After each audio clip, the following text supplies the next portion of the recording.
Magandang hapon mga kabay. So ito yung pang-atlo ko, pang-apat, 1, 2, 3, 4. Ito yung pang-apat ko na repair mga kabay, 39304. Ang model nito mga kabay ay KR454B5. So yan mga kabay, nakasaksak na po yan. Testing natin. Ayan o, umuusok na po siya. So bubuksan natin mga kabay kung anong dahilan. Pero sigurado pag umuusok mga kabay, yan na po yung armature ang sira pag mga ganyan. Pero hindi man ho lahat umuusok ay armature agad. Meron din bearing, yan. Umuusok din yan pag halimbawang ipit na ipit. So ito titingnan natin mga kabay. Yan yung dahilan. Yan. Focus lang natin dito sa repair kung bakit siya umuusok. Yun, ang init po ng kanyang armature, parang nilalagnat.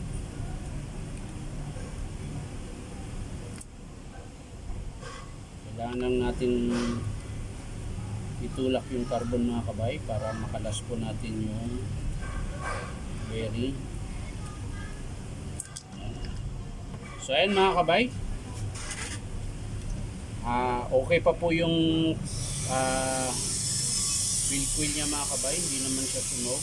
So kaya po siya umuusok ay dahil po dito mga kabay. Malapit ko lang sa inyo mga kabay para kitang kita nyo po. So ayan po yung nangitim. So yun po yung pumutok mga kabay, kaya umuusok po siya pag pinaandar. Ayan. So okay pa yung shafting niya mga kabay. Yung gear niya okay pa rin naman. Ayan, malakas pa po yung hammer, buo pa. So yung field coil niya mga kabay, ayan, check din natin baka may tama. Uy, ayun, yung kabilang winding niya mga kabay, ito okay pa. Pero ito, ayan, pansinin nyo po, ayan, medyo umitim na po. Ayan, so may dumikit po dito, ayan. Kasi meron din siya mga tama mga kabay. Siguro tinamaan to ng mga pinagbarinahan na maliliit na matigas. Tapos tumatama dito, kaya may tama po yung kabilang winding ng field coil. So isasama ko yun sa estimate mga kabay. Sa carbon naman mga kabay, saan ba yung isa? Nawala, ayun. So mahaba pa po yung carbon mga kabay. So hindi ko muna siya isasama. So ang estimate ko lang dito mga kabay, armature tsaka kanyang field coil. Ayan. So hindi ko na po ipapakita kung paano buuin mga kabay.